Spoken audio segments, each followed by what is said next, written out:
Hey, sorry for interrupting. Isn't that annoying? What if I told you there was a way to get rid of ads like this?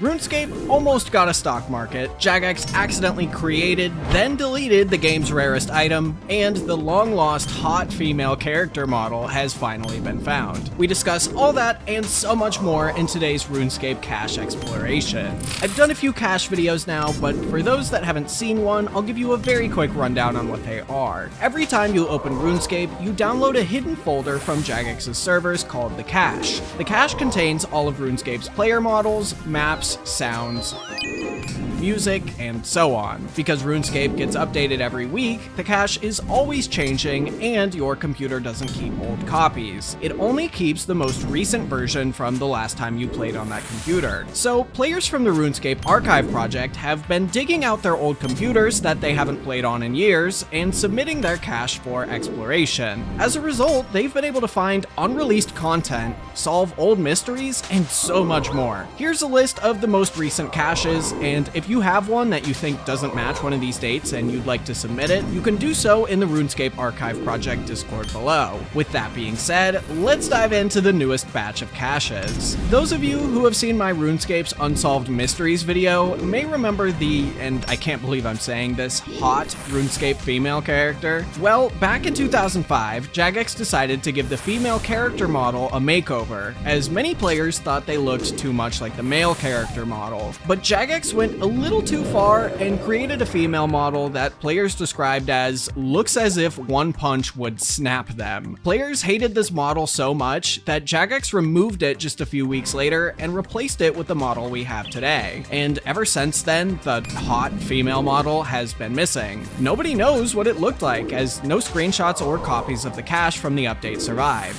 Until now. So the character on the left is the more male-looking model from 2004, and the one on the right is the model RuneScape uses today. And in the middle is the one everyone hated. Now, after seeing it, I kinda get why. The model is thinner than a tree branch just about everywhere but the backside and chest. Jagex didn't just give this model a makeover, they sent her to Kim Kardashian's plastic surgeon. To make things worse, around the time this model went out, Jagex was also internally considering a rework of the game's armors. One artist decided to take a few artistic liberties and redesigned female rune plate legs to look like this. It's unlikely this design would have ever seen the light of day, as the art team still had to review all the redesigns and approve one, but Mod Ash uploaded the screenshot to the game's website by mistake, and that's how we have it. Now, whenever Jagex makes a mistake these days, at least one that happens in the game, the solution is almost always a rollback. Big or small, if players get an advantage because of a glitch, Jagex rolls the game back to before the glitch happened. But that wasn't always the case. In 2005, pretty soon after the female character model changes, Jagex added runecrafting tiaras to the game, wearable items that allow you to enter runecrafting altars assuming you had the correct one on. For example, you need to be wearing a water tiara to enter the water altar, or prior to this update, have a water talisman in your inventory. Tiaras were created so players could sacrifice their fashion a little bit and wear this cool little hat to get into altars. Most of these talismans and tiaras could be traded between players, but Jagex chose to lock one behind a quest. The Law Talisman, which to this day is still untradeable in Old School and can only be obtained after completing the Troll Stronghold quest. Why did Jagex choose to lock Law runecrafting behind a quest about rescuing someone from Troll Prison? Nobody knows. But back on topic, when tiaras were introduced, it seems whoever made them forgot to make the Law Tiara untradeable like its talisman counterpart. So players who hadn't completed Troll Stronghold could access the altar if they bought a Law Tiara from another player. Once the glitch was discovered, rather than hotfix it or roll the game back, Jagex decided to save fixing it for the next week's update. So a week later, they fixed the glitch and removed the tiara from players who hadn't completed Troll Stronghold. Until recently, that was the whole story. A random glitch from 2 decades ago, not really even worth mentioning. Well, it turns out when Jagex deleted the item, they didn't quite delete all of them. So the tiara was deleted if it was equipped, in your inventory, or in your bank. But like most other items in RuneScape, you were also able to turn the tiara into a banknote. For some reason, instead of deleting the noted tiaras, likely due to technical limitations, they were instead replaced with a new item called a broken tiara, a useless, stackable, untradeable item. The amount of players this affected was pretty minuscule, as you have very little reason to have a noted law tiara unless you were maybe selling or buying them in bulk.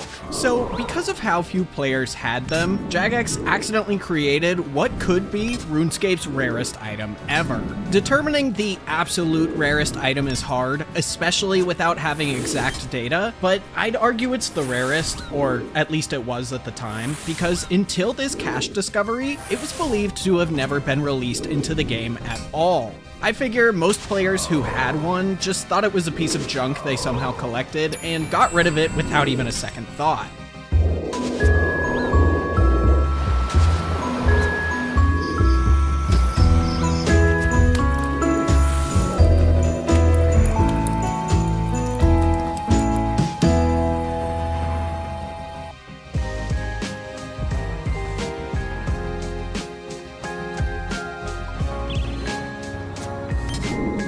This could be why, as far as we're aware, nobody ever posted about the item on any RuneScape-related forums. In fact, while researching, I didn't find a single mention of the broken tiara on the entire internet besides its page on the wiki. Now, in 2008, when Jagex made law talismans and tiaras tradable and removed that stupid troll stronghold requirement from what is now RuneScape 3, it's believed they were all deleted from the game, as you could turn the law tiara into banknotes again. It's not clear if it still exists in RuneScape 3's cache, but it was deleted from Old Schools and had its name and examine text replaced with null in 2014. Speaking of null items, smooth transition, I know, for just a few months in October of 2005, a new item was added to the game called the Null Amulet, with an examine text reading, "A gift from Lord Null." Who is Lord Null and why is he giving the player an amulet? Well, we'll never know. But the current running theory is that it was going to be obtainable from an upcoming quest featuring Ali Morrisane and his associates. His associates currently do nothing, and were added on the same day as this amulet.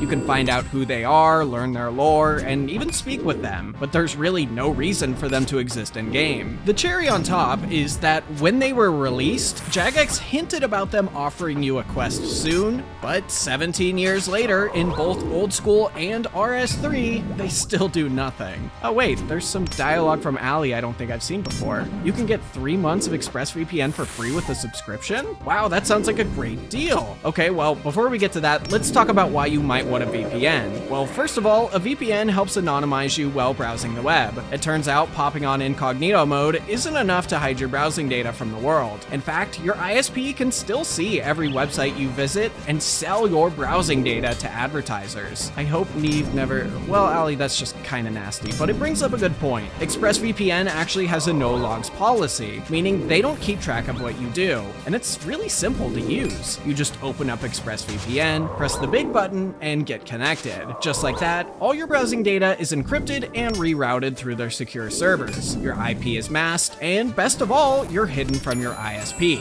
Alright, Ali, you're right. Here's the deal. If this all sounds good to you, my viewers can get through.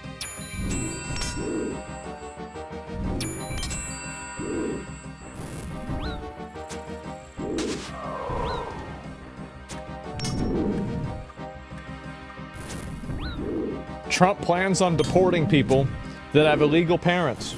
Uh-oh, here we go. 4 million families in America who have mixed immigration status. So I'm talking about parents who might be here illegally, Yeah. but the kids are here legally. Your borders are You're talking Tom about Homan. separation. Yeah, well, I mean, there are two aspects to this. Your border czar, Tom Homan, said they can be deported together. Is Correct. that the plan? Well, that way you keep the those. Well, I don't. You keep the family together.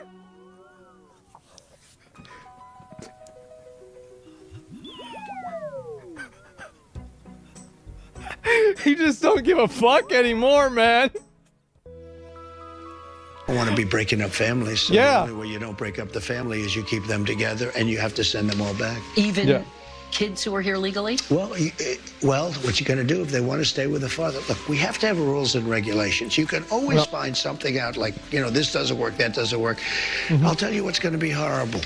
When we take a wonderful young woman who's with a criminal, and they show the woman, and she could stay by the law, but they show the woman being taken out, or they want her out, and your cameras are focused on her as she's crying, as she's being taken out of our country, and then the public turns against us. But we have to do our job, and you have to have a series. Man, he's writing a fan fiction. What's he saying? Well, basically, here's what they're gonna do. Like, I can see if there's any more of these posts here too, because there's been a lot going on. I never really watched the rest of this. Let me see if I can.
Can find it, and I'll scroll down. Give me a minute.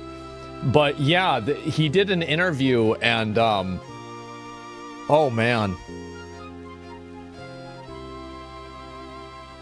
I think this is it, so right? I'm talking about parents who might be here illegally, but the kids are here legally. Yeah, that's the same one. Let me make sure if I can find the other ones.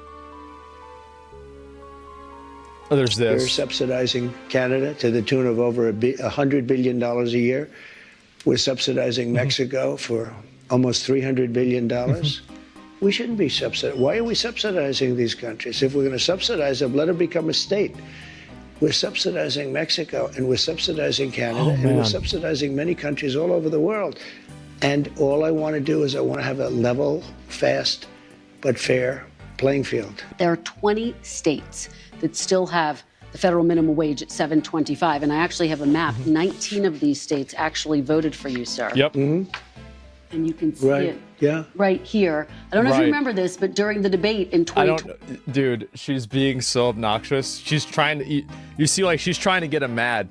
I asked you if you would raise the minimum wage. You said you would consider it. Yeah. And so my question for you is, now that you are going back to the White House, for these 19 states that voted for you, are you going to raise the federal minimum wage? It's a very low number. I will agree. It's a very low number. Let me give you the downside, though.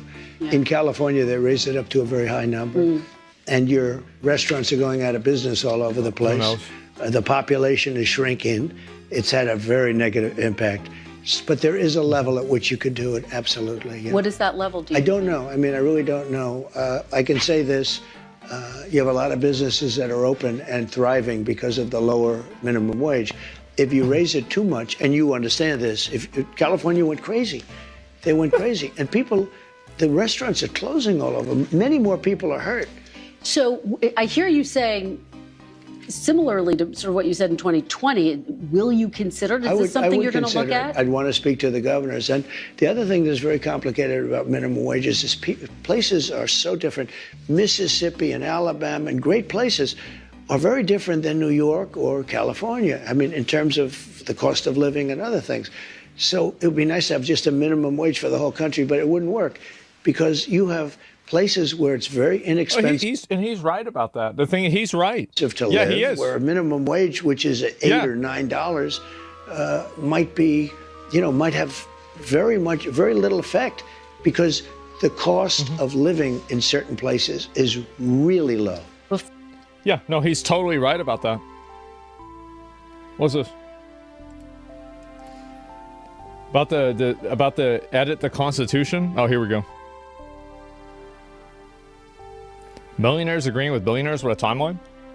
Well, I think they should raise the minimum wage too. Actually, I don't really think I don't see the point for raising the minimum wage because like people aren't really being paid minimum wage in most jobs. So like, I don't really think that's going to matter in a lot of cases. But I don't think it really makes a difference because you're going to have universal basic income 30 years anyway. Like, let's be honest. You promised to end birthright citizenship on day one. Is that still your plan? Yeah, absolutely. Damn. Bro. Oh, shit. Anchors away, yeah. Just changing that entirely, yes. Just, yeah, oh my God. 14th Amendment, though, says that, quote, all persons born in the United States are citizens. Can you get around the 14th Amendment with an executive action? We're going to have to get a change. You promised. That's it. Just gonna change it. Oh, man. Start birthright was a bit of an exploit. If the United States was a video game, there would be a patch fixing that exploit. Let's be honest. Of course. Yes, it obviously is an exploit.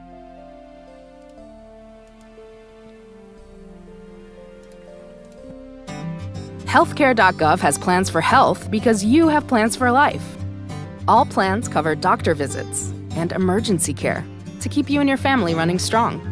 All plans cover hospital stays and prescriptions to give you peace of mind. 4 out of 5 customers can find a health plan for $10 or less per month with financial help. Visit healthcare.gov to explore plans from the brands you know. New law, lower prices. Healthcare.gov is here for you. Enroll by December 15th.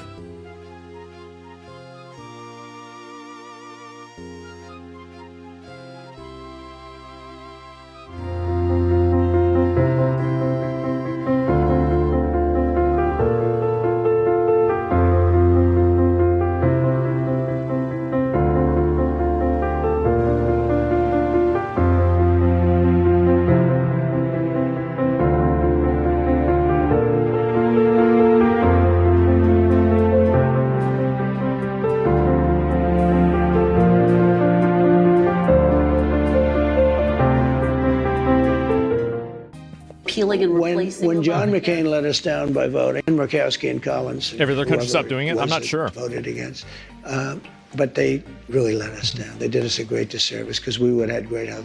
Obamacare is lousy health care. It's very expensive health care for the people. It's also expensive for the country, but for the people, it's lousy health care. When John McCain gave his thumbs down after saying for 10 years that he wants to repeal and replace, okay? And then he came out, put his now famous thumbs down. I think that every solution for healthcare that's not single-payer systems is bad. Every solution that necessitates insurance is bad. It's like the window in which we're looking at solutions to healthcare is too small. And it's always been like this. Luigi Mokas, yeah, I'm just saying you should shoot the people that run the services, but I don't agree with it. Yeah. And he became a hero to the left. Just let me just tell you, if we find something better, I would love to do it. But unless we find, but one thing I have to say, I inherited Obamacare or anything else you want to go. It's got about 20 names, but I inherited it. And I had a decision to make with Health and Human Services. I had a big decision to make. Do I make it as good as we can make it, or do I let it rot? Yeah, exactly. Can you explain single payer for normies? Basically, your taxes are higher and the government gives you health care. That's what I think the solution is. Because so think about it like this. Every dollar spent on healthcare that goes to a private company, a lot of that money is paid out in dividends and big CEO salaries and payouts to other people. So there's a lot of excess money that the company collects because it's a for-profit company. All of that excess money is being added to the total amount of healthcare cost an individual has. So if you remove the profit aspect of it, and it just simply existed to serve a function, then you would have lower costs because you would not have all of this extra money that needs to be made as profit. Just, it's so fucking obvious. Yeah, so public healthcare? Yeah. Yeah, absolutely. I think that you should have private healthcare as well. I don't think that it should be illegal to have private healthcare, but people should be able to rely on public healthcare. The people whose lives really get fucked up by healthcare are not the lower class or the upper class, it's the middle class. Because lower class people, and if you're really fucking broke, you just show up to the emergency room. That's what you do. Like, I had to take my mom to the emergency room probably 10 times. Every single time we'd get a bill, you know what we do with the bill? We'd throw it away. And then we go to the emergency room again, and we get another bill. That's it. And it would just keep happening. And so it's not a big deal. And also, we had something called the MAP program. That's what it is here in Texas. And if you make under a certain amount of money, you then have your health care paid for by MAP, which is like it turned your copay from being like my copay for getting dental work done, they like pulled out a tooth, was $10. Literally $10. Like you don't have to pay anything. And I could have also just walked out and not paid it. How is that not the same as government healthcare? It is. But what I'm saying is that the real squeeze on people comes from people that make too much money to qualify for government assistance, and they make too little money to be able to afford private healthcare without it affecting their budget. Those are the people that are very negatively affected. It's the middle, I'd say like probably 50% of people. Probably maybe 70, 80% of people, really. So yeah, that's my experience at least. And a lot of political people said, let it rot and let it be a failure. Yeah. I said, that's not the right thing to do. And somebody says free healthcare in Canada has issues too. What if I told you that we have issues with healthcare here? I used to think Canadian healthcare was really bad until I asked a few people, and then they all told me like, no, it's fine. I've been there and it's okay. So I think that people having bad interactions is always true, but that's not something that's probably limited to Canada. And I know that like my mom had bad experiences with private healthcare here. Like that's what happens no matter what. very good people in the medical area that handle that. And I said, what do you want to do? He said, we really have an obligation to make it as good as we can. And we did. We made it as good as we can make it. Instead of making it bad where everybody would be calling for its repeal, I made it so that it works. Now, but you did try to overturn. I did dislike the fact that Obamacare necessitated you paying insurance. I thought it was a government overreach. When a person is legally compelled to pay a private company, I think that's disgusting. Yeah, like just straight up the mandate. Yeah, that's the main reason I didn't like it. Car insurance? I think car insurance is slightly different because you're using public roads. And so it's like you're basically like paying for the roads and you're affecting other people, and it's also for the other person and not necessarily yourself. Like your car insurance is meant to pay for the other person's damages also. But also, like, I do have that viewpoint for car insurance as well. But health insurance, I very strongly believe that. And car insurance, I'm not as strongly motivated. Yeah, driving is, that's also a really great point too, is that you don't have to drive, but you do have to have healthcare, right? Turn it, It's sir. it's you did lousy. try to overturn it. No, You did no. have your Justice Department try to direct the Supreme Court to. No, we got a little bit of a surprising opinion, to be honest with you. If it would have been overturned, we would have had much better health care right now. But right now, we have something that I made the best of. I could have made the worst of it, and it would have fallen by the wayside. It's disappointing that they tried to make the best of it. I think they should totally throw it out and do single-payer healthcare. I have, like, I'm going to be honest, like, I don't really care what they do until they do that. I did the my right opinion. right thing from a human standpoint. But, you know, I'm sort tried? of proud Yeah, of my maybe. decision. At the same time, sometimes I regret it. I told the people, and I gave them the money to do it. I said, fix it, make it work, because people would have suffered. But it's too bad that they voted no. I wish John McCain, he fought for 10 years on replacing Obamacare, for 10 years, and then he voted against Nobody understands it. Sir, you said during the campaign you had concepts of a plan. Do you have an actual plan at this point for health care? Probably not. Yes, we have concepts of a plan that Yeah. would be better. Still just concepts? Do you have a fully developed plan? Let me explain. No, he doesn't. He doesn't have a full plan. There's no plan. No. We have the biggest healthcare companies looking at it. We have doctors. We're always looking because Obamacare stinks. It's lousy.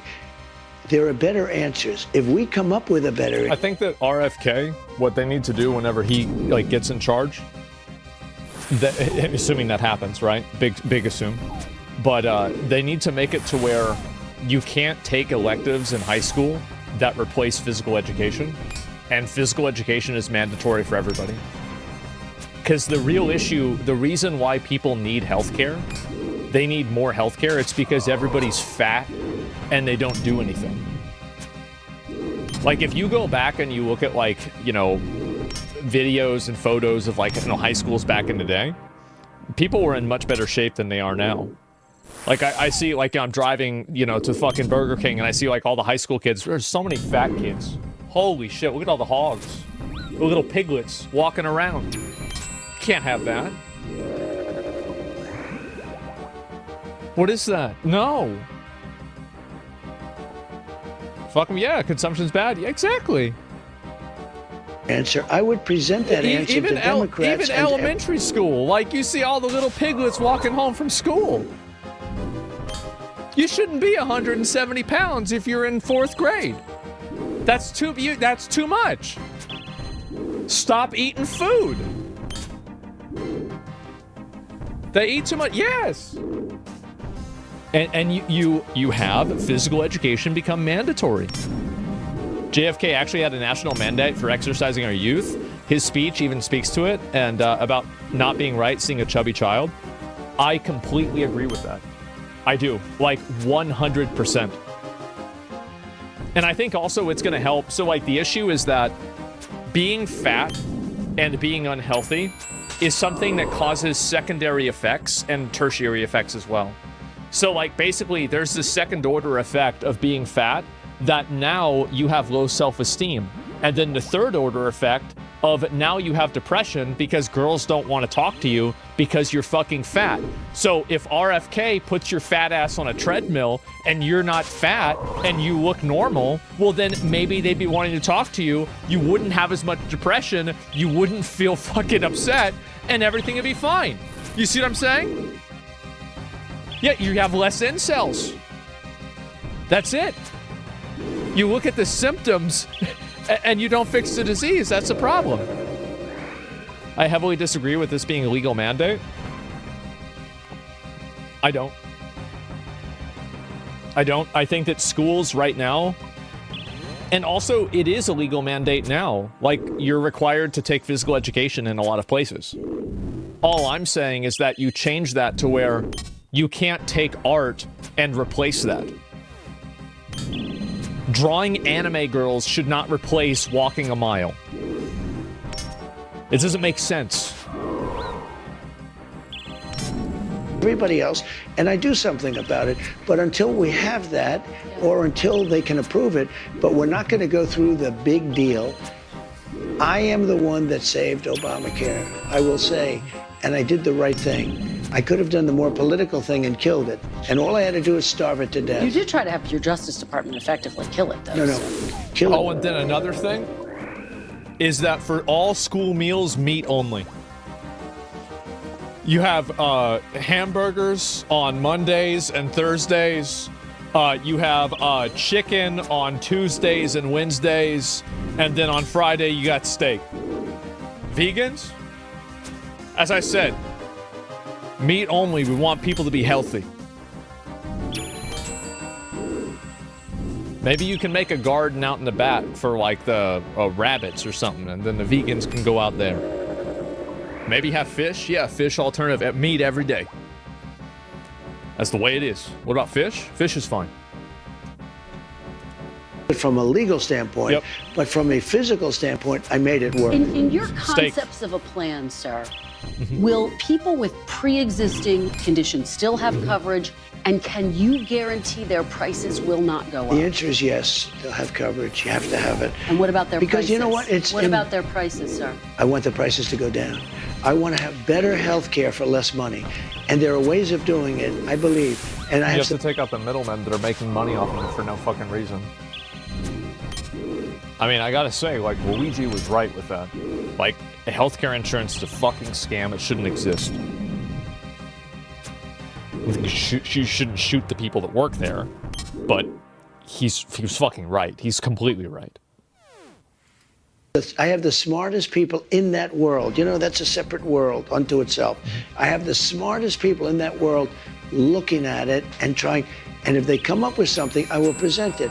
Now, maybe you won't be able to sell it, but Yep. if we get better health care for less money, I believe it's very saleable. Just very quickly, when will we see your fully developed plan? When are you going to show I don't know the that you'll public see it at all. I can only say that we have some of the best healthcare people. I've always That's reassuring. tinkered with it. I think it's a little hard to explain. Obamacare, when I took it over, was a disaster. And I made it Has insured workable. 20 million people. Yeah, because of me. Because of me.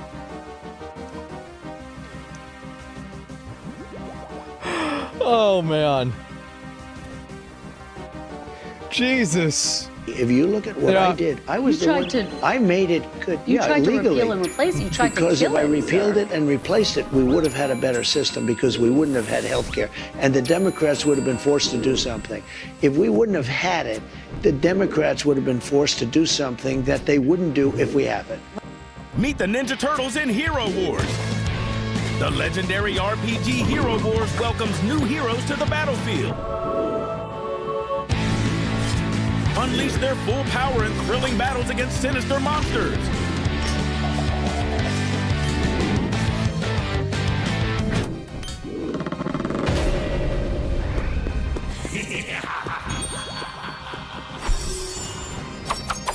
Unlock a unique hero and exclusive Shredder and Casey Jones skins during the event from December 2nd to 21st. Play Hero Wars for free now. Available on PC and mobile.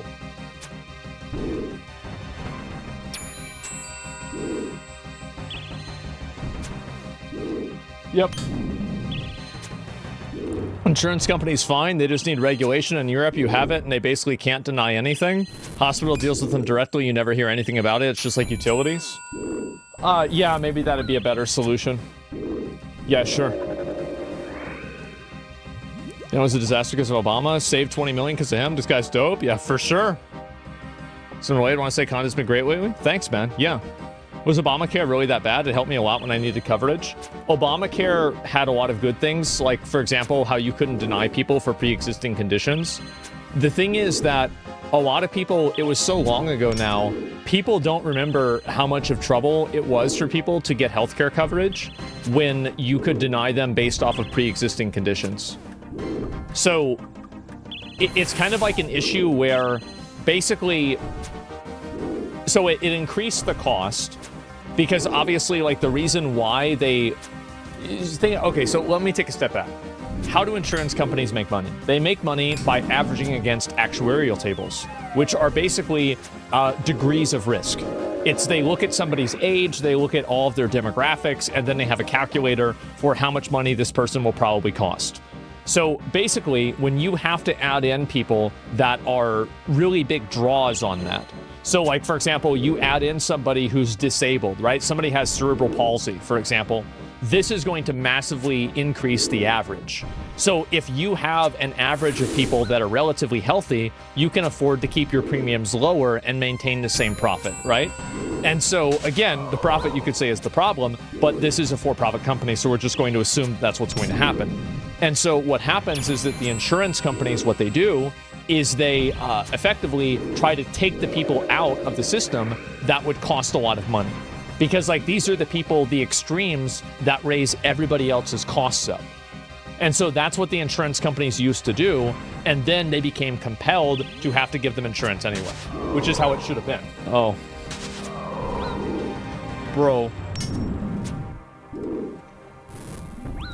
He's not even the president, he's doing this shit. State 51. It was a pleasure to have dinner the other night with Governor Justin Trudeau of the great state of Canada. I look forward to seeing the governor again so that we may continue to talk, our in-depth talks on tariffs and trade, the results of which will truly be spectacular for all. Donald J. Trump. The governor of Canada. This can't be real? I used to think that. Jesus, how's he posting this much?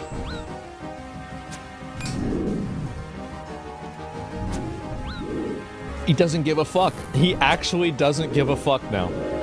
This is going to be insane. America is going to start building monuments again. Any person investing $1 billion or more in the United States will receive fully expedited approvals and permits. Oh boy, oh boy. Let's see. Oh, this is him retweeting Biden falling asleep. President of our lifetime about him.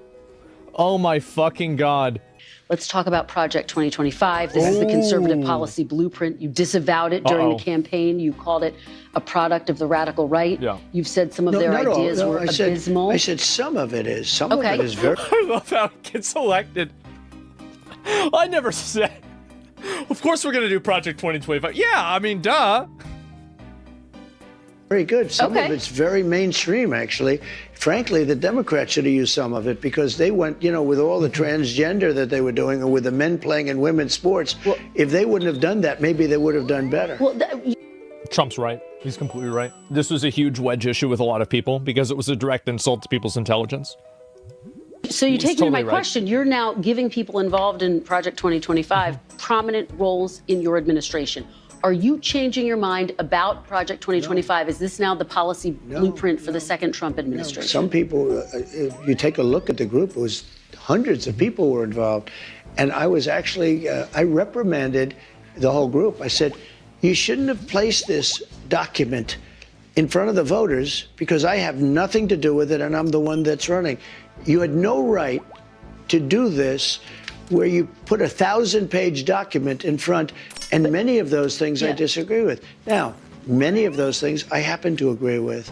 Many of those things Democrats should have agreed to, and I think they would have done much better in the election because they got slaughtered. Well, I guess people see the list: Russ Vought, Brendan Carr, Peter Navarro, John Ratcliffe, Pete Hoekstra, Monica Crowley. The inventor has some intentions. Yeah, it's pretty obvious, that she's not a fan of Trump.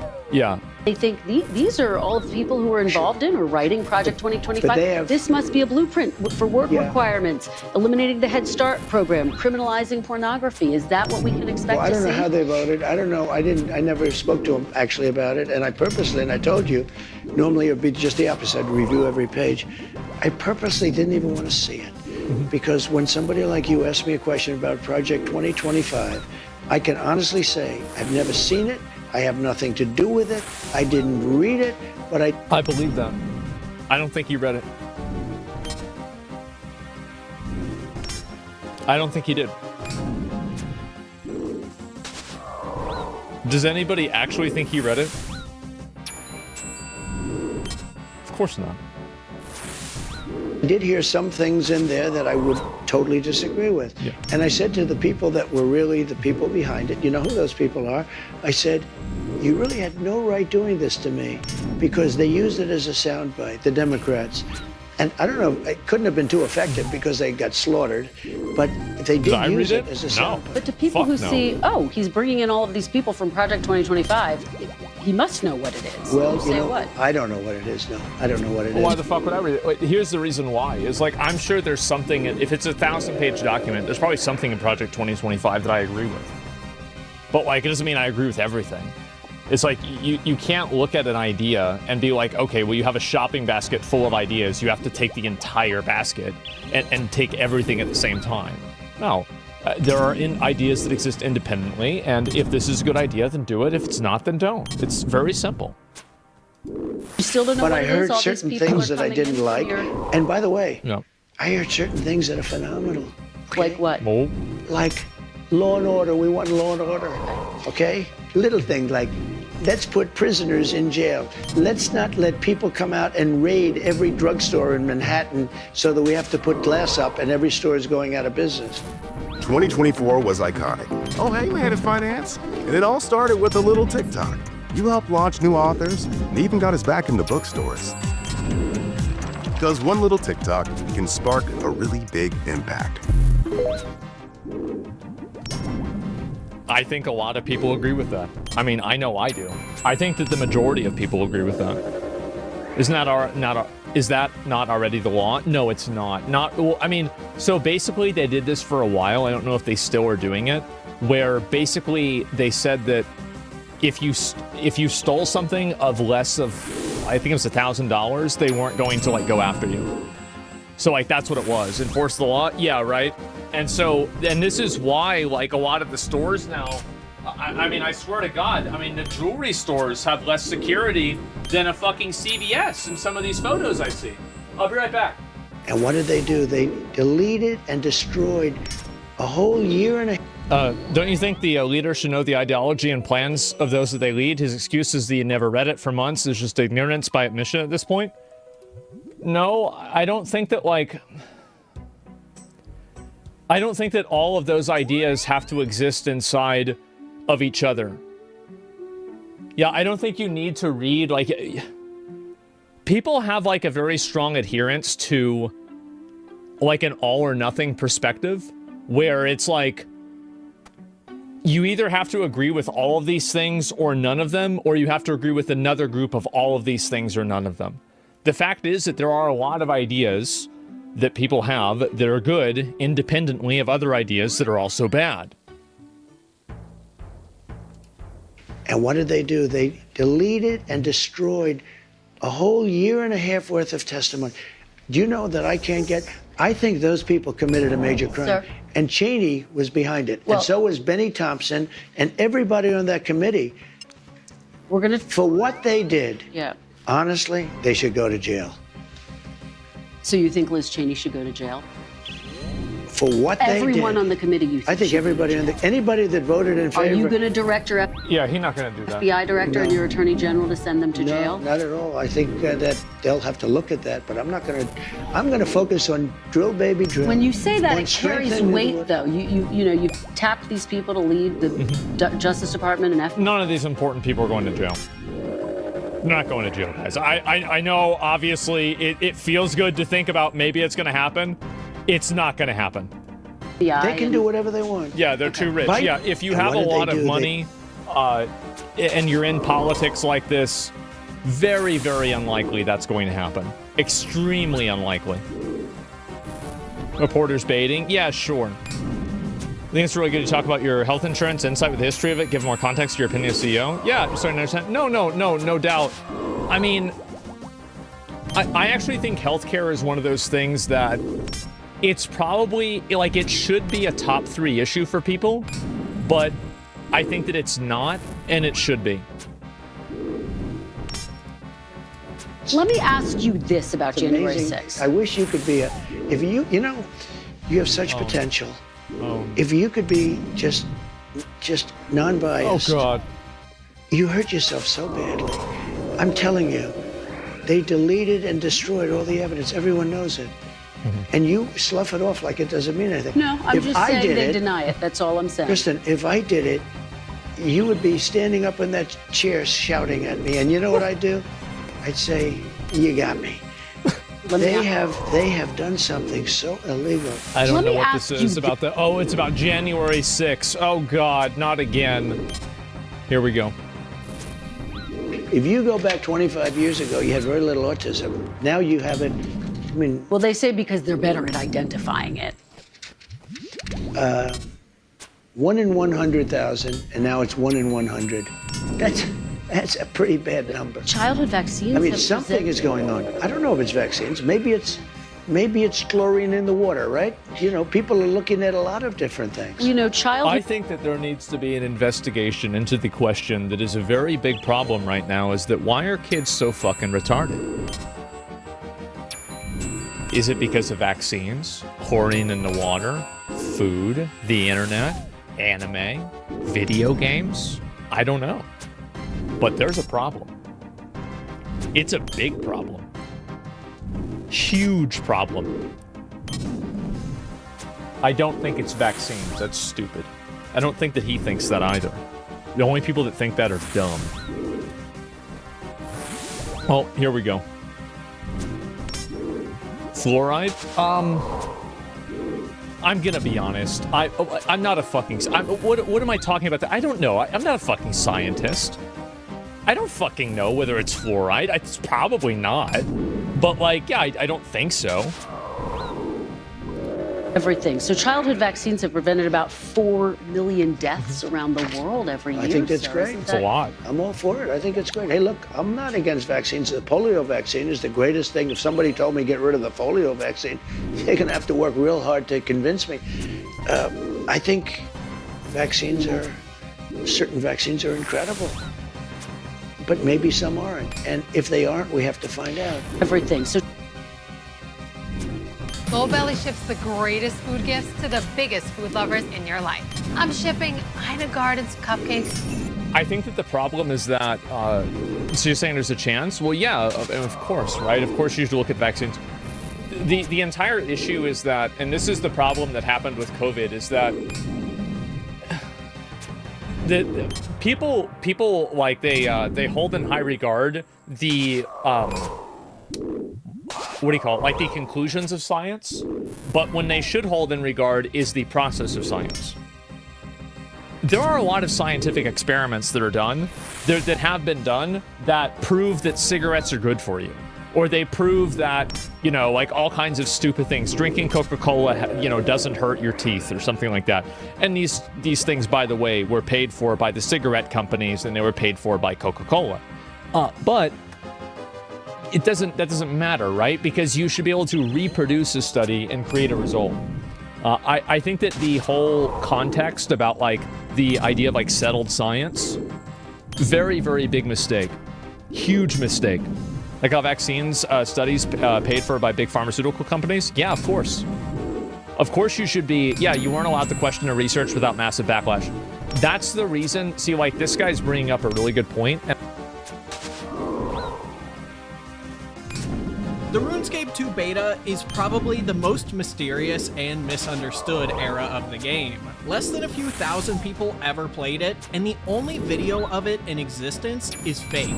But today, copies of it have finally been found, and we're gonna check it out. Now, you might be wondering, how exactly are we going to play a copy of RuneScape from 20 years ago? We're not. Sort of. Longtime viewers are probably getting tired of me explaining this, so I'll try and explain it as fast as I can. Every time you play RuneScape, your computer downloads a hidden folder called the cache. The cache contains every asset the game uses. The cache is constantly updating and changing, and your computer doesn't keep old copies. So, let's say you played RuneScape last in 2005, and you've held onto that computer for the last 17 years for some reason, you have a perfect copy of the cache from 2005. So, if you took that copy and submitted it to the RuneScape archive project in the description below, they could decompile it and find some cool stuff like unreleased items, NPCs, and more.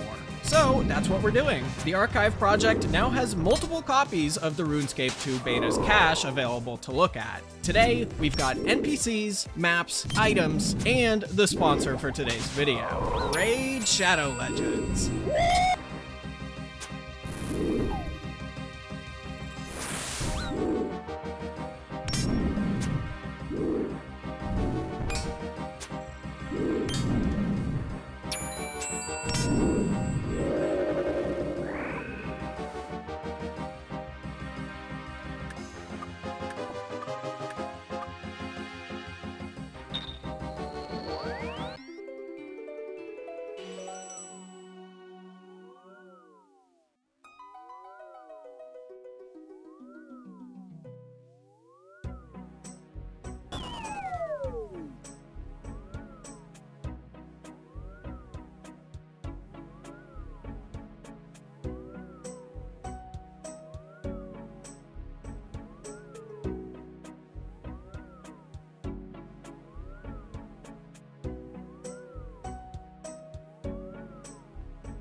Raid is a dark fantasy RPG game with something for everyone. It has over 600 champions for you.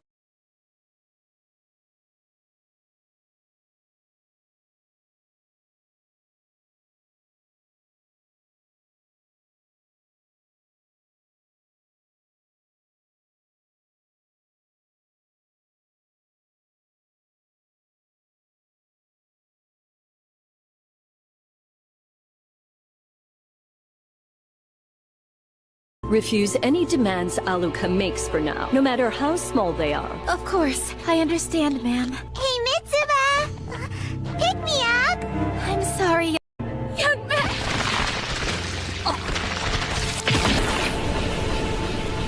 She was outside and Hassam in the butler's quarters. So two people in different locations who were both crushed in... She was outside and... Box and play! All right. And Mitsuba, can you fly me real high? I'm afraid I can't. Young man.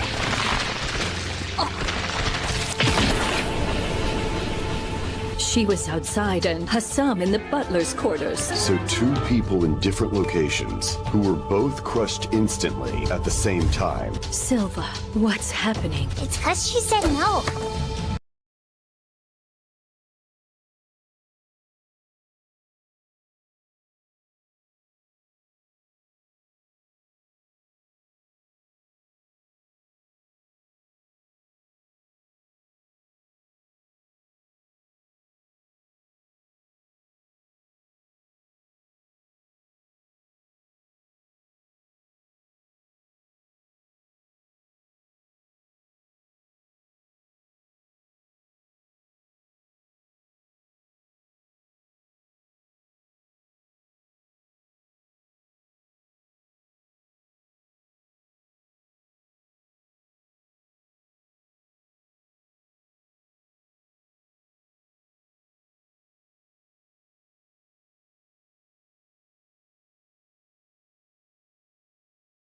Here's how the average man's life would change if he never saw an ad again.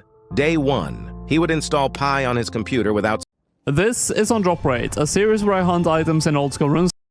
I land the freeze, skip the rocks, and if I don't... Oh my god, did you see that hit? I think I'm fine though, unless... Yeah, I think I'm fine. I got away, but oh my god, how low was I HP there? Holy shit. We are now coming up on the first milestone, I guess, of 500 lava dragons killed, and we are still actually on the first day of killing this. We're making some awesome progress just on the first day. I do also want to mention in my intro, we are in this video venturing into the deeper part of the wilderness to defeat up to 10,000 lava dragons with one simple goal in mind: to receive the Draconic Visage, one of the most coveted items in old school RuneScape history. Deep into the wilderness, here we are at the lava dragons, but there is one thing I need to get done before we can get into the grind. This agility shortcut in the long term is going to save me a lot of time running around to get to the lava dragons, but it requires the hard wilderness diary to actually use, and I have not completed even the easy one. Easy diary completed, medium diary done, and the last task has been done. The hard tasks are completed. Let's go and get the rewards. Wilderness Sword 3 has been achieved, and also some XP lamps, so let's use them all on agility, because no one wants to train this skill. If you do, you're a bit crazy, but that is like what? 25,000 free agility experience? Because this is in the wilderness, I have to use a bit of a budget setup. This is the gear I'm going to be using, and I think it looks absolutely sick. A nice opportunity to use this setup, and this is my inventory as well. I'm going to be using a cannon. Not sure how effective it's going to be, but let's give it a try. And we can now actually cross these stepping stones, saving a lot of time. So let's now find a good cannon spot. This is probably good. And the first KC is completed. Let's see what the first loot is. Actually not bad at all, and the loot tracker has been added as well. That was 100k for the first drop, is ridiculous. One of the things I'm actually dreading quite a lot with this grind is how many elite clue scrolls we're probably going to be doing, because they are not the most fun clues to do. The drop rate is 1 in 250, meaning we will probably be doing 40 elites if we go all the way to 10,000 KC. And we have the first PKers. I am definitely dead here, but that is okay. I am not risking all too much, and I am definitely expecting this to happen quite a lot. We got the freeze. Am I actually getting a gap? They splashed twice. No way am I actually getting away from this. That would be hilarious. And we're out.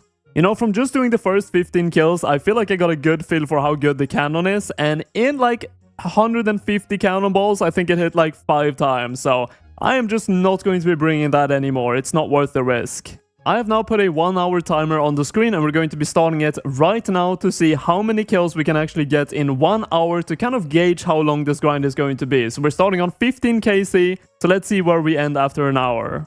These drops are going to be carrying probably the money made, 100,000 GP every single time we get these, and they're probably not that rare. I'll put the loot or the drop rate on the screen right now. I'm actually really happy to say that I waited all this time to do this grind, because the Accursed Scepter that works like a trident, you can see how strong this is in the wilderness. I have seen like a 55 max hit so far, which is absolutely ridiculous. One thing I want to make clear very early on is that I'm not bringing a Bone Crusher to this grind, even though it would be extremely smart to do so, because when burying these lava dragon bones on the island, you actually get a prayer boost for doing so. I can run over here and actually just pick these up, bury them, and you get 340 prayer experience. The reason why I'm not going to be bringing a Bone Crusher is actually because I just want to see how much value all the bones is going to stack up to at the end of the grind, because they are worth quite a lot of GP, so it's going to be a good chunk of the money. And of course, with a Bone Crusher, none of them would get tracked. Yeah, of course, I am not going to be pausing the timer when I get PK'd or when I am banking, because this is probably going to be a pretty common occurrence at this place. And we have another player as well, so I can't even walk under. And these guys are getting absolutely finessed, bro. Oh my god, yo, did you see that special attack? 73, and it wasn't even a max hit. This is crazy. Alright, so it's 19 minutes left, and we got the first elite clue scroll, and of course this is a part of the grind, so I'm going to include this in the timer as well. It's going to be quite a big time sink. And the first one completed in around 7 minutes, actually pretty quick. And with 17 seconds left, this is the last kill I will have time to do, and it's going to end the counter at 131 lava dragons. Minus the 15 we started with, that is 116 in 1 hour. Of course, including the PKers that attacked me, and also the elite clue scroll that I had to do. That means if I do this 10 hours a day, that is still 8.5 days. Oh my god, look at this. I'm getting the lava dragons down below 50% with my own damage, and then I just let the bot finish it off, and it is going to be my loot. Thank you so much for your service. And that is the last hit for the bot, and of course the loot is mine. Oh my goodness, second elite so early already, 178 on drop rates. We shouldn't even have one of them, but that will be the last one I'll show on the video, and I can show some milestones as well.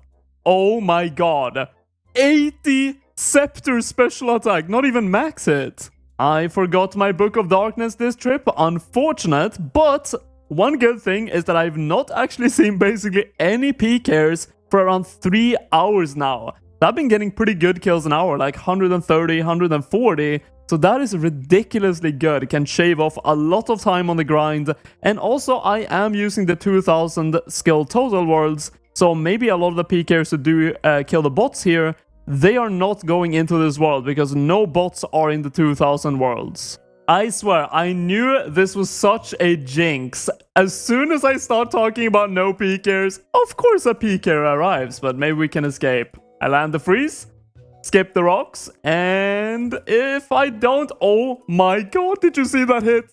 I think I'm fine though, unless... Yeah, I think I'm fine. I got away, but oh my god, how low was I HP there? Holy shit. We are now coming up on the first milestone, I guess, of 500 lava dragons killed, and we are still actually on the first day of killing these. We're making some awesome progress just on the first day. I do also want to mention that at this point, we are now getting 14.8 thousand GP average per kill, meaning if I go all the way to 10,000 kills, this is going to be roughly 148 million GP earned from just lava dragons. Now, I do also want to mention that there are 2 disaster drops that I never want to see on this grind. The first one is Shield Left Half at 1 in 10,388, slightly more rare than the Draconic Visage. And the second one is the Dragon Spear at 1 in 13,851. So seeing any of these just means I hit something that is equally or even more rare than the Draconic Visage. Definitely just had my longest trip so far. 754k in the looting bag, and a bunch of stuff here as well, probably like 850k.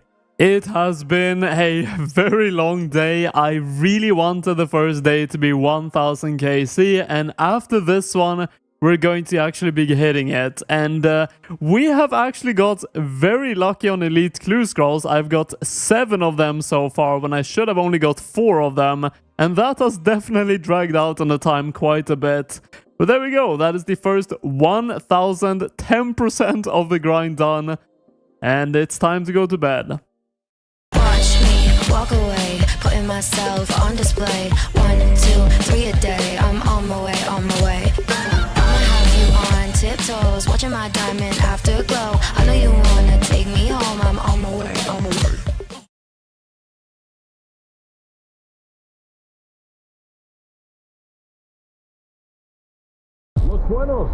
What has become of this once great city? Why has nothing truly changed? Who will be the genesis of such change? It seems nobody will. Time to dump the waste. Please, I beg you, don't do this. No. Why so?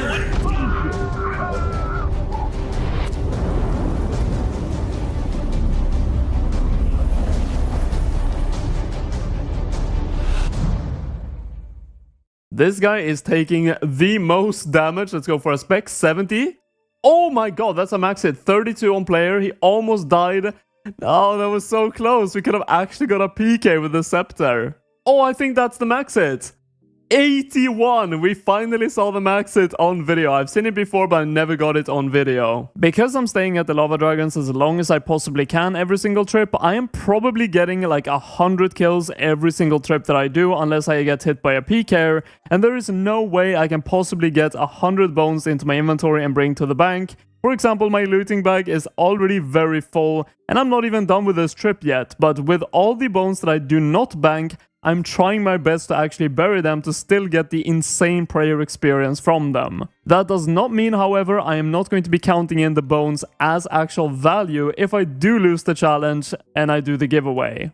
That is a pretty big milestone for Elite Clue Scrolls. Let's head over to a bank. 10 elite clue scrolls in 1.7k KC. Very lucky so far. Well, we are nearing the end of the second day. I'm not going to be quite done after this one, but I have been here now for 8.5 hours just constantly killing lava dragons today for 2000 KC.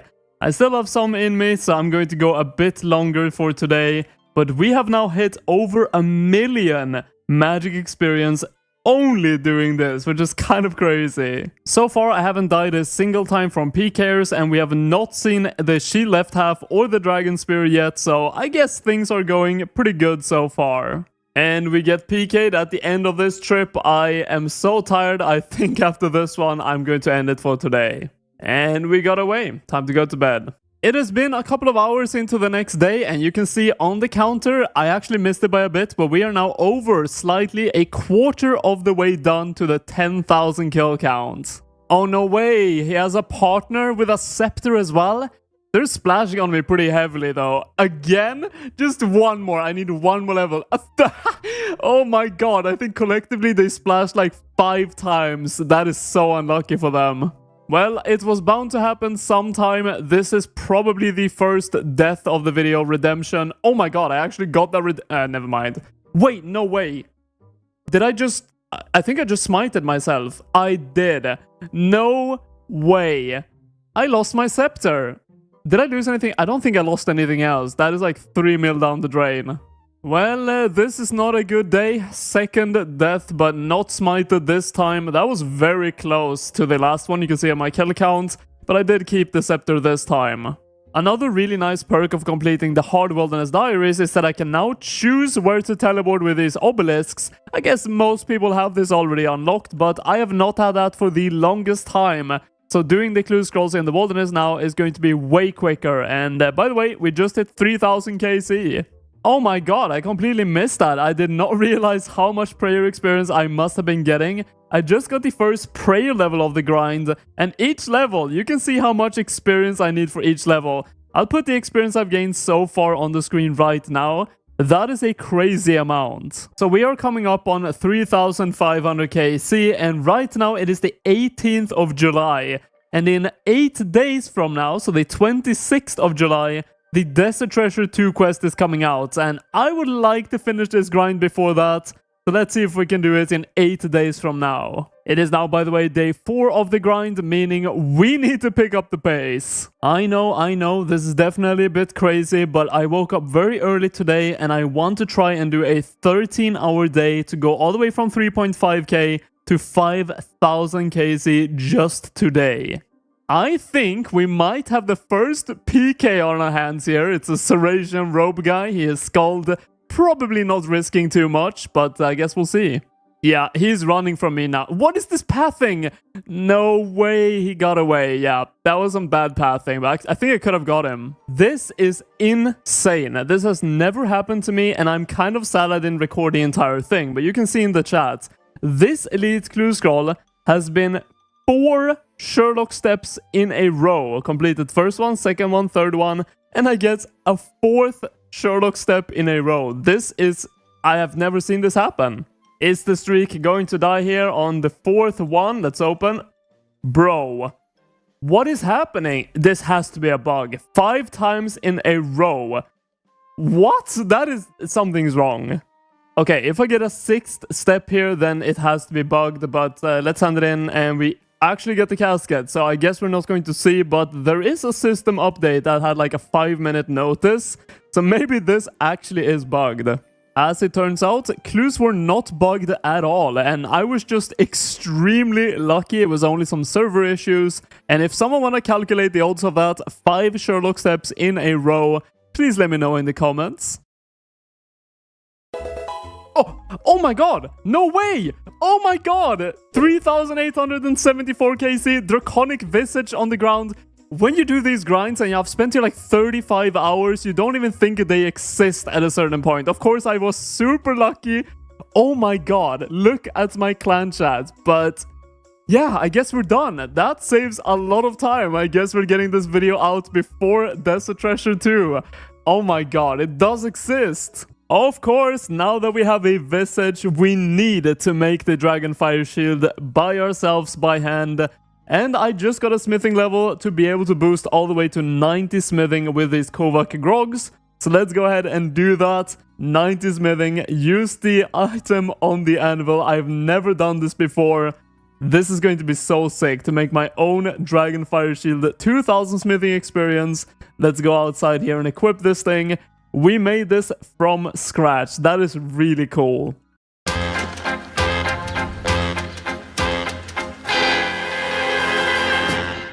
But let's go ahead and open the 17 elites we got on this grind. Getting masters from these is 1 in 5, so we should be seeing quite a lot of them. Musketeer's hat, first one, is already a unique. We're getting so many collection log slots. Oh my god, that is not a unique, but I'll take it. And we have the first master. Alright, master completed. Let's keep going. How long is it going to take before we get another one? I guess 1 is the answer. Okay, 12 more to go. Let's see how long it takes this time. Let's see how much they're worth. 153k. We're getting quite decent value deletes and 100k. I thought that was going to be something massive. Then we get another master. Last 6 elites, are we going to get another master in this? The answer to that is yes. I really want to get these masters open, so let's see if we're going to be getting any more in the last 4 of them. Ooh, bucket helmet, another unique, not worth a lot. Another top hat, and the last one is another master. So I guess that is going to be an overall of 5 masters. Never mind, I guess it's only going to be 4 masters. 87 Herblore is unfortunately a bit too far away. Master clues are always super exciting to open, so let's see what we're going to be getting from these 4 masters. 200k. Would love to get a Mimic, actually. 2.8 million Tormented Ornament Kit. We are making money. That has to be pretty rare. I'll put the rarity of that on the screen right now. And let's continue. 2 more to go. 400k, and the last one is 375k. Including all the monetary value of the clue scrolls that I just opened, this is how much I made from the Lava Dragon grind. 40.2 million GP. I did not manage, of course, to pick up a lot of the bones, but I also did manage to get 600,000 prayer experience just from burying the excess bones. I could definitely have got a bit more prayer experience than that, but I did prioritize getting more kills an hour over picking up every single bone, but I'm pretty happy with what I got. Last video, we had an 11.1 million GP giveaway from the Temporos video, so let's see who the winner is going to be. It is Safe Spot Ted. I was asking myself why you weren't doing the firefighter method just as you started explaining it. And of course, here's the trade of the 11.15 million GP. Hope you enjoy that.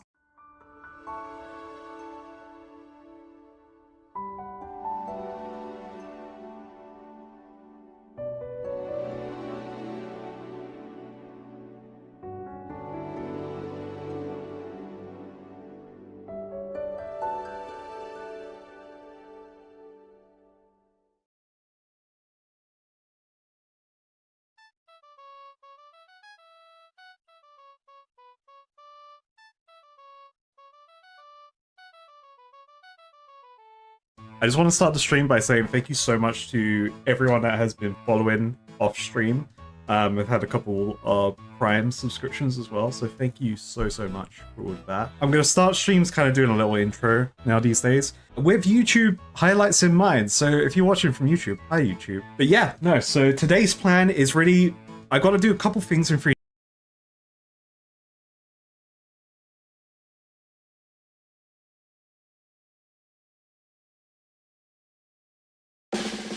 Picture this, saving up to 10% when you bundle your home and auto insurance with USAA. Some things just click. Get a quote today. On Drop Rate is a series where I can only receive an item within its wiki-stated rate, but with a twist. If I receive the item before or on its rate, I get to keep everything earned during the episode, including the desired item. However, if I do not end up getting it, I have to forfeit all the loot earned to you guys, the viewers. Let's introduce today's challenge.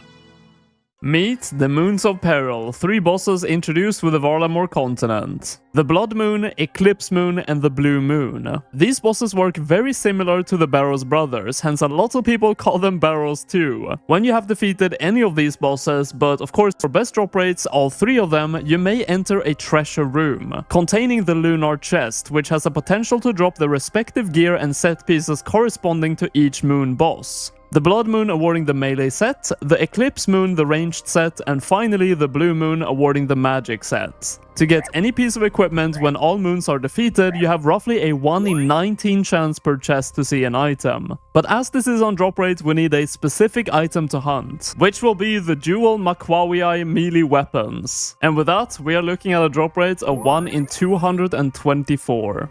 All of the bosses are weak to melee, but they all have one style specifically of melee they're weak to individually. So this is the gear setup we're bringing. We're bringing 3 weapons, with the Inquisitor Mace being Crush, Sailor's Blade for Slash, and Grassy Rapier for Stab. And when it comes to food and potions for this grind, they are all provided inside of the boss's dungeons. So kind of like Dungeoneering in RuneScape 3, you make all the food and potions inside of this area for free.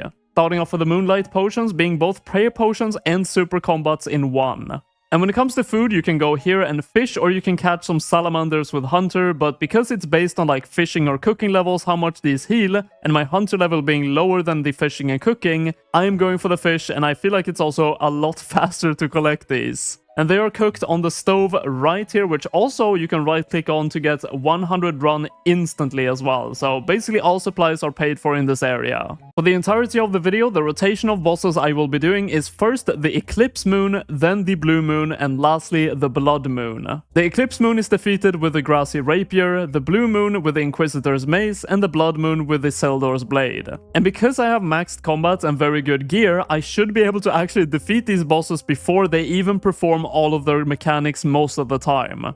Completely skipped one of the mechanics on the Eclipse Moon because of my DPS being so good, and we get a combat achievement as well. And you can see on the bottom right now, the Eclipse Moon is green checked. The Inquisitor's Mace making light work out of the Blue Moon. That is now the second boss defeated for another combat achievement. Only the Blood Moon left to go. And that's it. That's the last one defeated. We also should get a combat achievement. Yes, we did. Moons of Peril Speed Trilist. That is killing them all under 8 minutes. So one run for me is like 5 minutes. So definitely takes a while.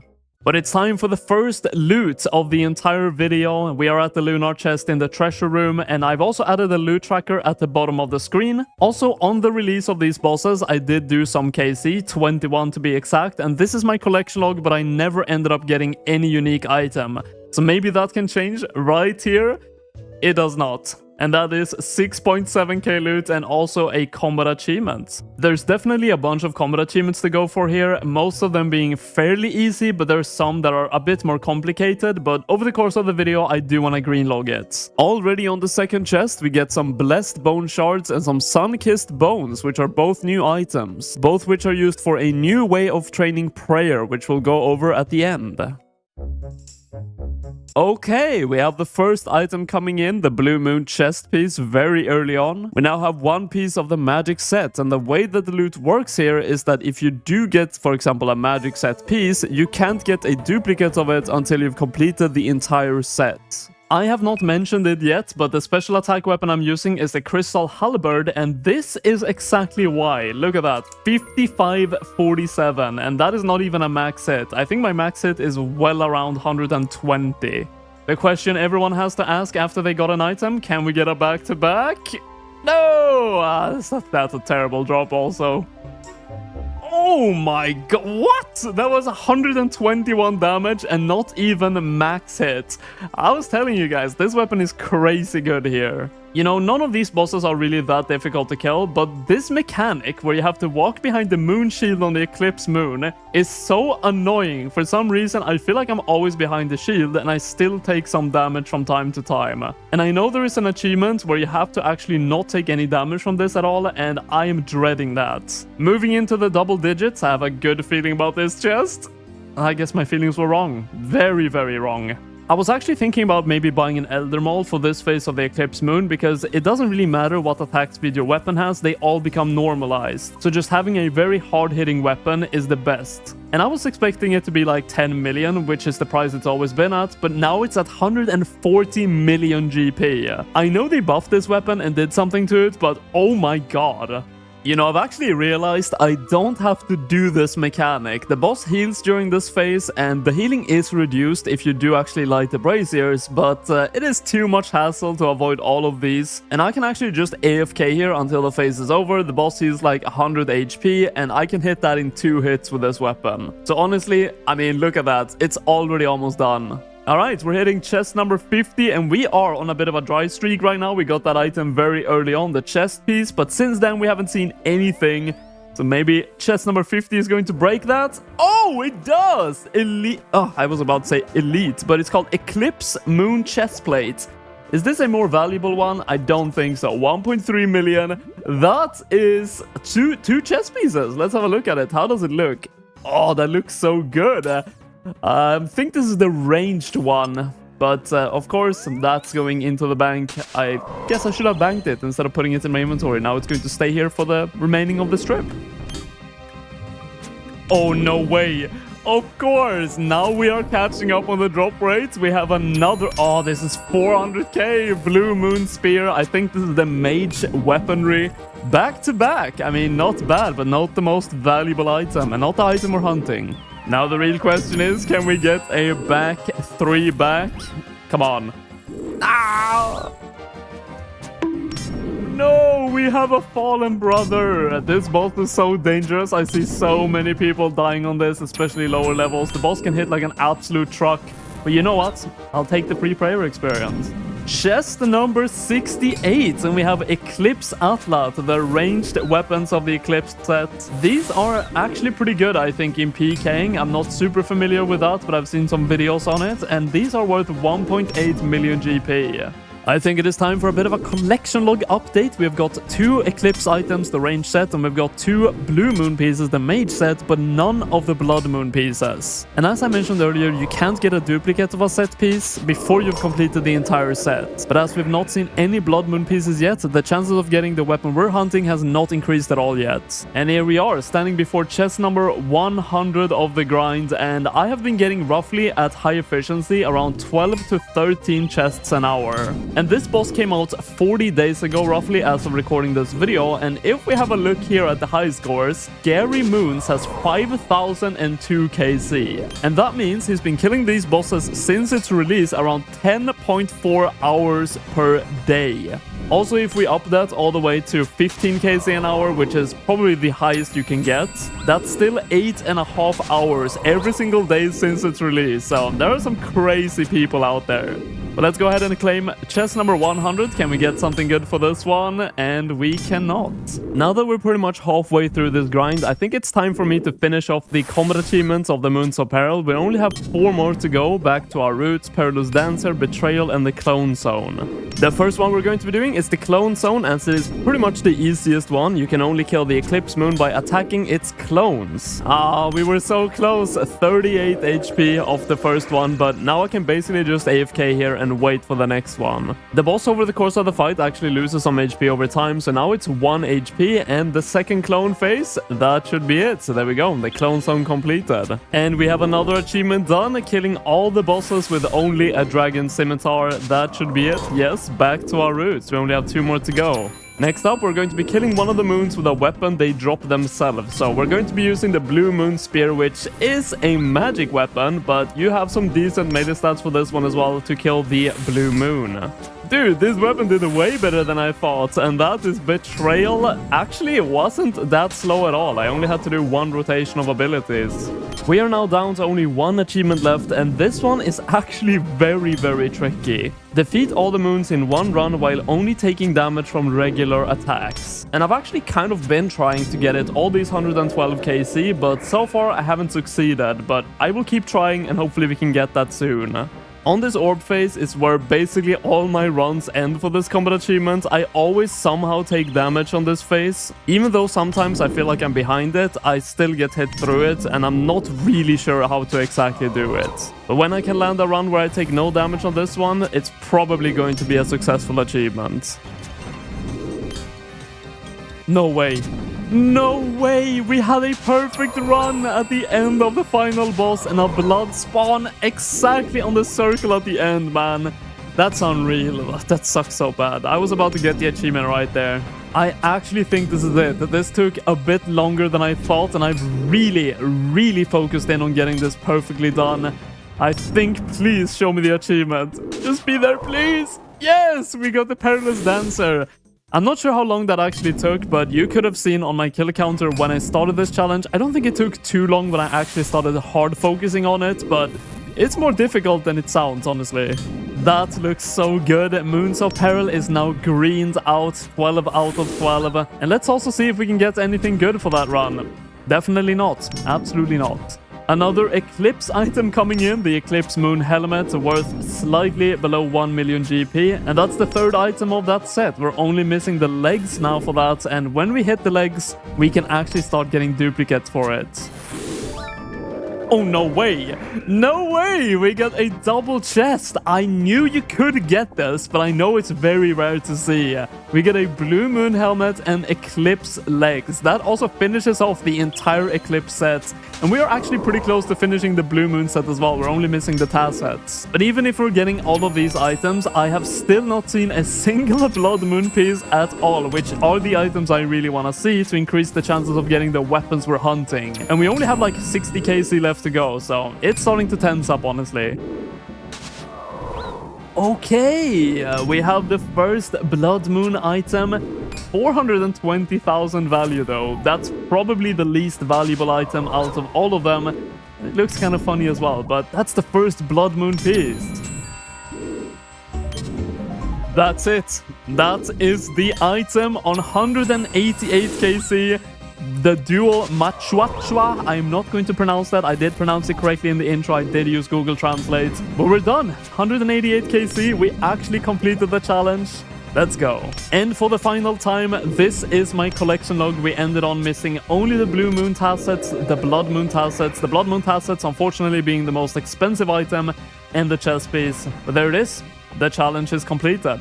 Now, before we end this video, I do want to use all of the prayer experience we got during this grind because it is quite substantial. It's going to take a while though, and first off, you have to use a chisel on all these sun-kissed bones to turn them into blessed bone shards. Now, for the Wyrmling bones, these are a bit different because initially you can't use the chisel on them, but if you pray here on this altar, you can actually make them all into blessed bones, which you can now use the chisel on to make them into the actual blessed shards. And why you bring them all noted is because you can actually unnote them at this guy for a very small price.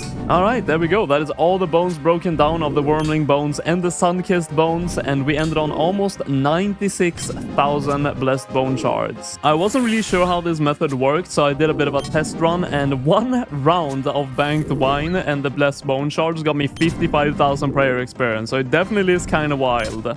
But the way you do this is, if you want the best experience, you add 2 of these Sunfire Splinters to a jug of wine, making it a jug of Sunfire wine. After that, you head over to the exposed altar once again to bless all of the wine, and when they are all blessed, you actually can't bank them anymore, so now it's time to head over and use this for prayer experience. In this room, a bit north of the blessed altar, there is this liberation bowl. Simply click on it and then spam click, and all the wines that you've collected in your inventory and blessed bone shards will be used up, and the prayer experience that you get is incredibly insane. Also, for every single click that you do lose 2 prayer points. You can see I'm almost out of prayer now, but luckily there is an altar you can pray on right up here, very close. Pray on that, and we are good to go again. I do believe the only level we're going to be getting on this grind coming in, 92 prayer. I don't think that actually unlocks anything, but more prayer points is never a bad thing.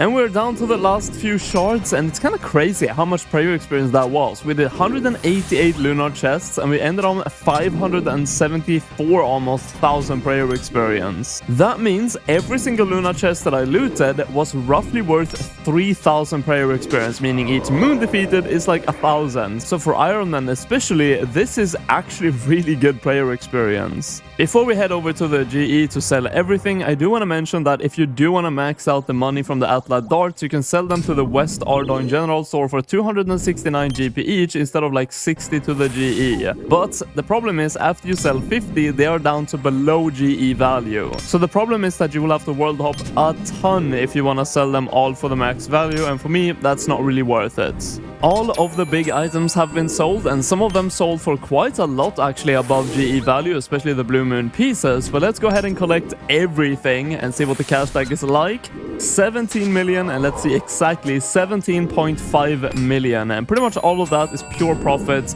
as the supplies were offered to us in the caves. But that is it for this video. I hope you all enjoyed it, and if you did, please leave a like or subscribe to make sure you're up to date on all the On Drop Rate episodes. And until next time, guys, take care.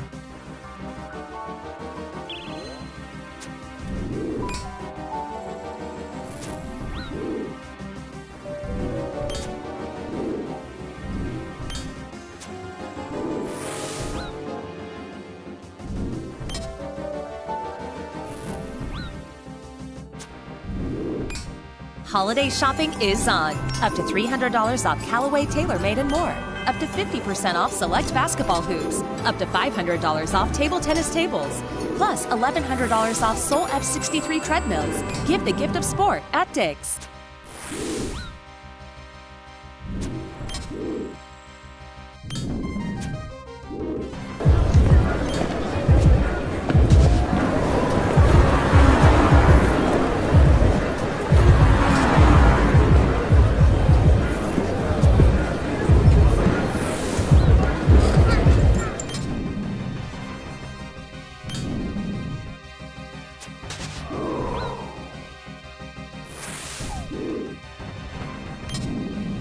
I've noticed that the longer I play RuneScape, the more psychotic and masochistic my playstyle gets over time. I locked myself in a swamp for 3 years and 5,000 hours of my life. My current series unlocks tiles one at a time for every 1,000 XP I gain, and at first glance you might not fully understand just how ridiculous today's concept is. It's an idea I've been sitting on for a year now, playing RuneScape without trading, without banking, and with only one inventory slot. One slot determines your entire landscape of possibility. It's your whole lifeline. You have nothing else. Most actions in this game require 2 inventory slots to do. Fletching a log, catching a fish, making a potion, buying an item from a shop. 2 inventory slots required. So how in the hell does an account like this function? Can you even play RuneScape like this? Unfortunately, the answer is yes. 1 year ago, I reached out to the creator of RuneLite. I wanted to know if a plugin could be made for this challenge. An inventory has 28 slots. I didn't just want to fill my inventory with 27 items and be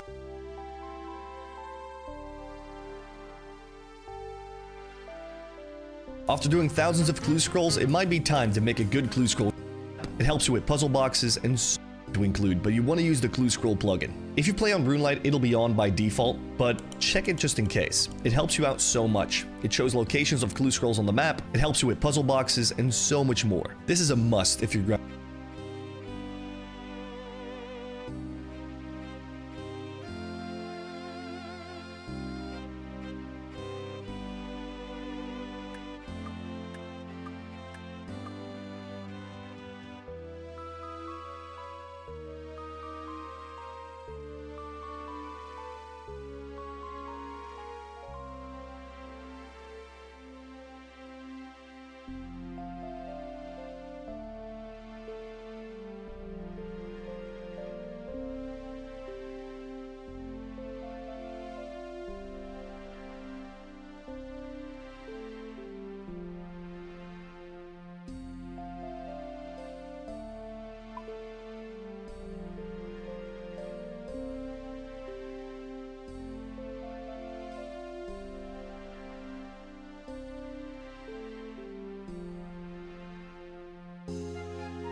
grinding clue scrolls. One of the plugins that is incredibly important is bank tag layouts. Now, I didn't used to use this for a ridiculous amount of time. Normally, you have bank tags that look like this if you have the normal bank tab plugin. What this allows you to do is make new bank tabs on the left side of your bank. For example, if I make a new tag like Clue, all the way at the bottom over here, there will be a new tab called Clue. I can just drag any weapon or whatever in there, and it will be in that bank tag, so you can just easily take him out. This gets even better if you combine it with the bank tags layout plugin. Take my jelly tab here. It looks kind of all over the place, and it's still bound to all your tabs at the top of your bank, but with the layouts plugin, you can right-click and enable layout, and drag this around as much as you want. This makes for way faster gearing. This gets exceptionally useful when you're doing hard clues for wildy steps, for example. I'll get deeper into it later, but you can put all your wildy items on the left side over here, and there you go, you're ready for a wildy step. And at the end of this, you'll just deposit everything and take everything else out for a normal hard clue step. It's really good, and I highly recommend it because I haven't been using it for too long. An extra little plugin that is useful for when you're opening a bunch of clues via implings is the Impling Saver plugin. What it does is when you get a clue from an impling, it makes all the other implings in your inventory invisible, so you can't click him anymore, and you cannot waste any more implings. However, keep in mind that if you open a couple of jars on the same tick, they will still be opened. So you still gotta do it kinda slowly.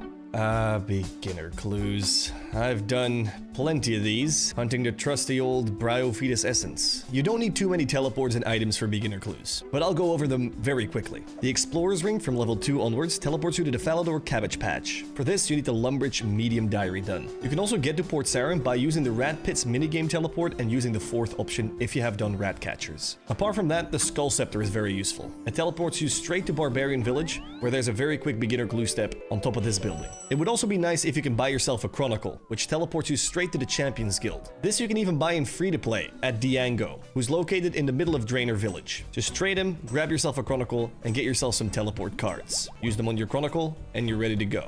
If you have access to Fairy Rings, it would be nice to bring a quest cape for one single Fairy Ring teleport. This would be to the Wizard's Tower. If you don't have Lumbridge and Draenor Elite Diaries done, make sure to bring a Drayman Staff. But you could also use a Necklace of Passage, which teleports you straight to the Wizard's Tower. This is a very good option, and if you're doing a bunch of clues, these are also very useful for medium clues, but more about that soon. Once you get yourself a beginner clue that requires you to talk to Reldo, he will give you a strange device. This is what we call a hot and cold clue. If you have the Runelite Clue Scroll plugin, you can just click it and it'll tell you where to go. But make sure you have it on you when doing beginner clues for whenever you get a step like that. And then we have the dreaded Charlie clue steps. Since the recent update, you can just buy the items and give them to Charlie whenever he asks for them. Back in the day, you actually had to go and get them at that very moment. Because of that, you can now easily just make a bank tab with all the items Charlie needs, or have a couple of them on you. Now you might notice that I don't have any cooked form of the fish, which Charlie could ask, but there is a range right here. On top of that, when Charlie asks for an iron dagger or a leather body, you can just buy it in the shops right above him. You will still, however, need to make the leather chaps though. But that's why you brought the leather. This is what a loadout for beginner clues would look like. In your rune pouch, you have water, dust, law, and fire runes, or 3 of them if you don't have the extended rune pouch, an amulet of glory to get the Draenor Village or Alcarid, or have one mounted in your house, and I think the rest is pretty self-explanatory. Also, don't forget your convenience stamina potion. From easy clue onwards, it is important that you start getting your fairy rings together. To start off with easy clues, one of the most important things is the Ring of the Elements. I want you to go and buy that right now. It's around 300k uncharged, and you charge it with any of the elemental runes. Whilst charged, it will teleport you to the respective rune crafting altar, and especially this water one is very, very good. It puts you in the middle of the Lumbridge Swamp, which has a lot of easy clue steps. You could also use it as a Ring of Dueling, so you don't have to actually get Rings of Dueling, because it teleports you right next to the Alcarid Mine. Other possible ways of getting to Alcarid is, for example, the Amulet of Glory, which I hope you have mounted in your house at this point. It only requires 47 construction, and it is one of the best investments you'll ever do. This basically makes your Glory Amulet unlimited, which makes your 12k investment very worth it. Rimington is also a pretty important place for easy clues, and there's 2 ways to get there. Either you teleport to Ardougne and take the boat over here for 30 GP to Rimington, or you get yourself some Rimington teleport tabs. If you're just running easy clues, I would also recommend you to put your POH in Taverley, because that way you don't have to make Taverley teleport tablets, and a lot of easy clues, I think around 10, are in Taverley. So you'll be able to get across the map to these house portals a lot quicker if you have Rimington teleport tabs and your house in Taverley. If you don't have Kingdom Divided done, this book will be the Correct Memoirs book. What am I saying? If you don't have Kingdom Divided done, this book will be the Correct Memoirs book that you get for Clan of Kourend. However, this will only hold a certain amount of teleports, so so try and get the Book of the Dead as soon as possible. In case you can't or don't want to do the Kingdom Divided, you could also use a Xerix Talisman. This will teleport you to all places in Kourend too. But the teleports are a little bit less convenient than the Book of the Dead, so I strongly recommend this. Another pretty useful teleport for easy clues is the Skills Necklace, especially the Fishing Guild teleport. There's an easy clue step right here, so you can take it out of the stash and start completing it. Of course, if you have 86 construction, you could use the fancy jewelry box. So with all of that wrapped up, this is what an easy clue loadout would look like. A couple of things I haven't mentioned is the Lunar Staff or Drayman Staff, which you need to enter Fairy Rings. Of course, if you have completed the Lumberjane Drainer Elite Diary, you do not need the staff. On top of that, we also have the Skull Scepter, which is very nice to teleport to the Barbarian Village, the Book of the Dead, which is really important, but if you don't have it, you can use the Xerix Talisman and Glory, which are both mountable in your house, and the Combat Bracelet, which together with the Skills Necklace is part of the same jewelry box, will teleport you to the monastery for a very easy. CVS has something for everyone on your list and thousands of gifts under $20. Whether you're looking for beautiful decor, must-have toys, or unique licensed products, they even made holiday shopping super convenient with their pre-wrapped gifts. For the beauty lovers, they of course have amazing gift sets. Plus, imagine turning your favorite holiday photos into a mug, a card, or a poster, ready to pick up the same day. Big thank you to them for helping me check off my Christmas to-do list today. What amazing ideas do you have buzzing around in your head? Turn your ideas into reality with an Azure free account. Azure gives you everything you need. The clue step. What is this hardcore doing over here? Once we get the medium clues, the transportation method.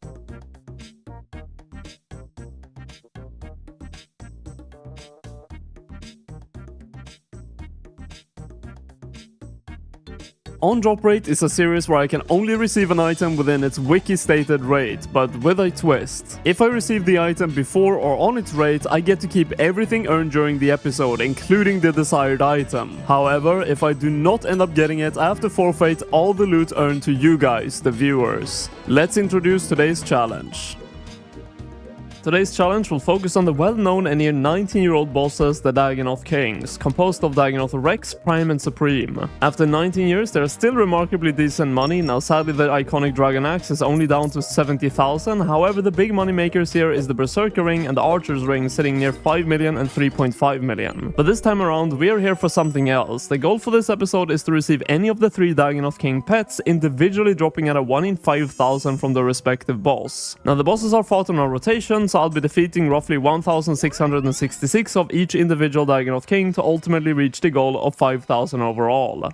For this grind, I'm going with a Tribrid setup as each Dagannoth King is weak to one part of the combat triangle each. For ranged, I'm using Bow of Faradin with Crystal Armor. For magic, I'm using Sang Staff and nothing else really, as there's no magic defense on the boss. And Grassy Rapier for melee, totaling out at 850 million GP for this setup. You might be wondering what this grey blob is. Well, when you go to the Dagannoth Kings, which is a very long run, you need to pass these doors, and usually you need 2 people, but you can actually drop the pet rock here, and that is going to act like an actual player, so you can actually pass it. And the second weird item I have in my inventory are these rune throwing axes, which are required to open these 3 doors, which normally requires 3 people. With its special attack, you can attack and it bounces on all of them and opens it for you.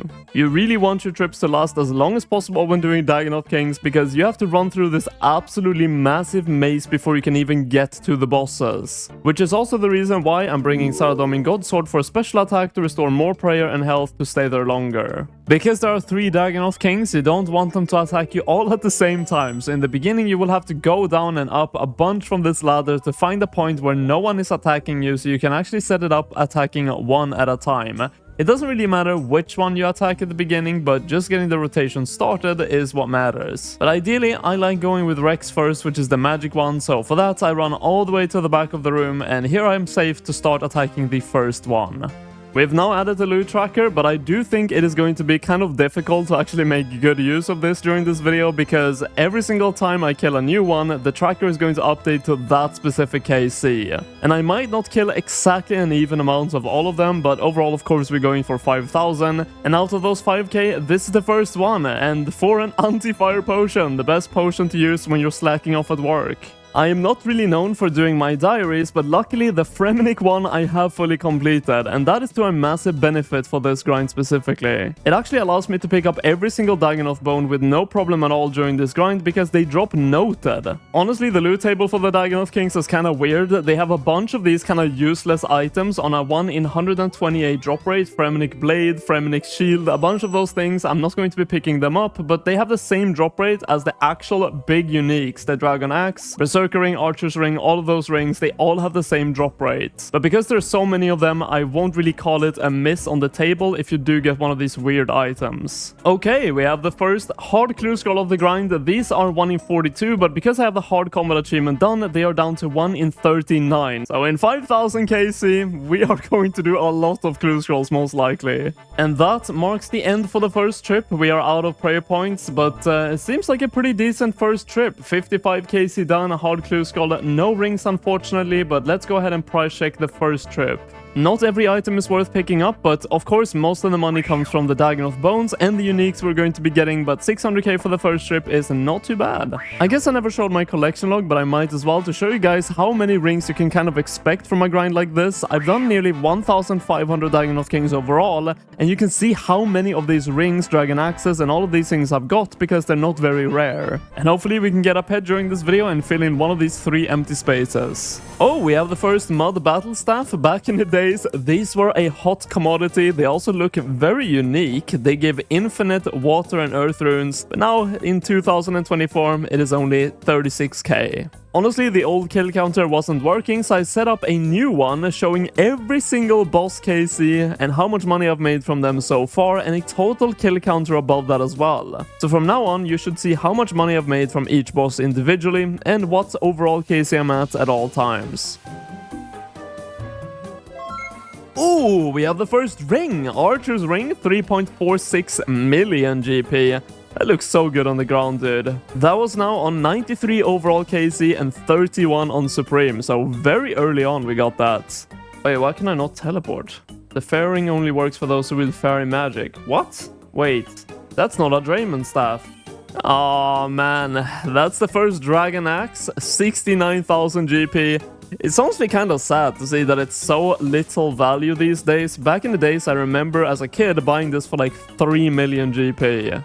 No way we get another Archer's Ring before we even get any of the other rings. I mean, it's a good one to get twice. Haha! We have been getting absolutely spoon-fed on this grind. That is the best ring. And this is in the same trip. You can see I have Berserker Ring and Archer's Ring in the same inventory. Only missing Seer's and Warrior's Ring now. I do want to mention that there is actually a challenge that is kind of known in the RuneScape community called the Lord of the Rings. It revolves around getting every single individual ring in one singular trip. And I really hope that in 5,000 overall KC, we are going to achieve this at least once. Oh my god. There is a shortcut here? I had no idea. 85 agility.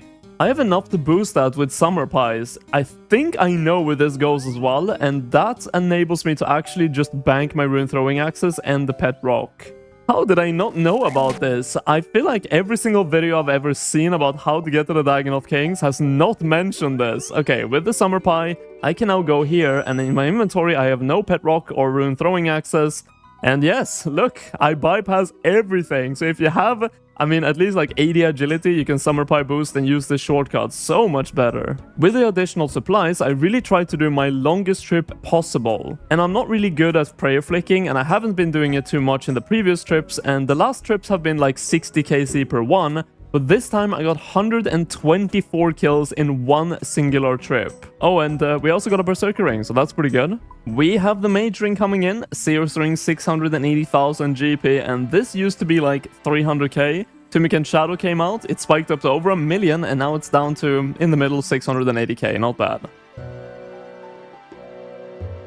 Yo, that's actually the first time probably I'll be happy for the Warrior's Ring. It took 735 KC to finish off every single individual ring. From now on, I'll probably not be showing individual rings anymore, and only if something big happens. Actually, a very big first milestone, because I have already been here for a very, very long time. That is 1000 KC, and we actually have to extend, there we go, the kill tracker a bit. But I've been keeping track of how